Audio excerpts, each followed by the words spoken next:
এটা আমার বাড়ি, এটা তোমার ওটা তো বাসবাড়ি চাই। এটা তো অনেক ডেভেলপ এবং এখানে হ্যাঁ স্যার অনেক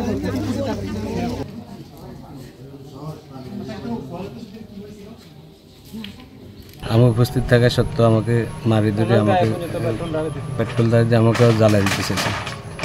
আমার গোডাউনে 5 কোটি টাকার উপর মাল ছিল। কালকে একবার আগুন দিয়েছিল, আমি একবার বহুত কষ্ট নিভাই গেছি। নিয়ে যাওয়ার পরে হেরা আমি দুপুরে ভাত খেতে গেছি, এরপরে আবার পাহাড়ে দুষ্কৃতীরা আবার আগুন দিয়েছে। এখানে 1 লাখ টাকার মাল আসছিল, আমার গাছ সহ, গাড়ি সহ, গাড়ির মাল ছাপানো সহ, চাক্কা সহ, এগুলো মোবিল সহ, সিরিয়ানে গাছ সহ সব জ্বলে গেছে।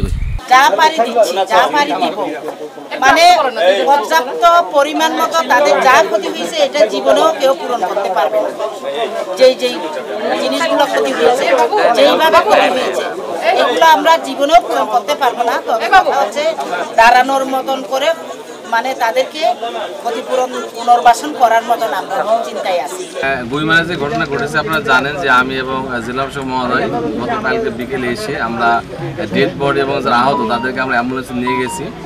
তাদের সুচিকিৎসার ব্যবস্থা করা হয়েছে এবং উন্নত চিকিৎসার জন্য তাদের চিটাঙে প্রেরণ করা হয়েছে। আর যারা মারা গেছিলেন তাদের সৎকারের জন্য যাবতীয় কার্যক্রম আমরা রাত 3টা পর্যন্ত সঙ্গে থেকে শেষ করেছি। আর আমরা যা ক্ষতিগ্রস্ত ফ্যামিলি বা যে ভিকটিম মারা গেছে তার ফ্যামিলির সাথে যোগাযোগ করছি। তাদেরকে বলছে আপনারা থানায় এসেন, আপনারা মামলা দিন। যদি তারা অনাগ্রহ দেখায় সেক্ষেত্রে হয়তো পুলিশ বাদী হয়ে মামলা নেবে। এগুলো আমাদের প্রক্রিয়াধীন আছে এবং এর সঙ্গে কারা জড়িত এগুলো আমরা আইডেন্টিফাই করবো। খারাপ ঘটনা আমরা দেখছি এবং এখানে অবশ্যই মামলা হবে, মামলা প্রক্রিয়াধীন, আজকে মামলা হয়ে যাবে। বসুন্ধরা টিস্যু, অশুদ্ধতার বিরুদ্ধে এক বিন্দুও ছাড় নয়।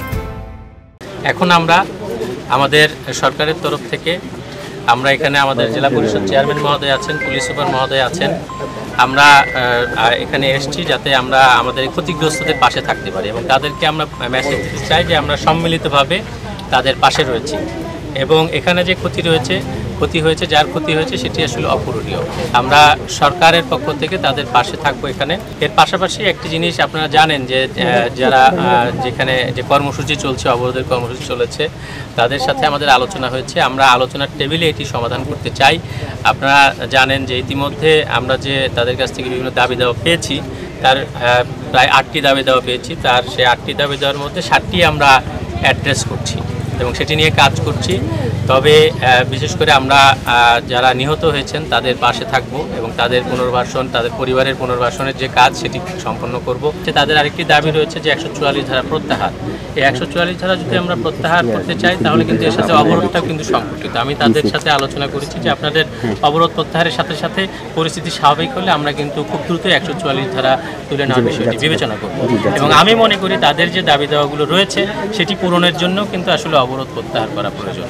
আশা করছি আমরা আলোচনার টেবিলে এটি সমাধান করব এবং তারাও সুবিবেচনা পর্যন্ত সিদ্ধান্ত নেবে।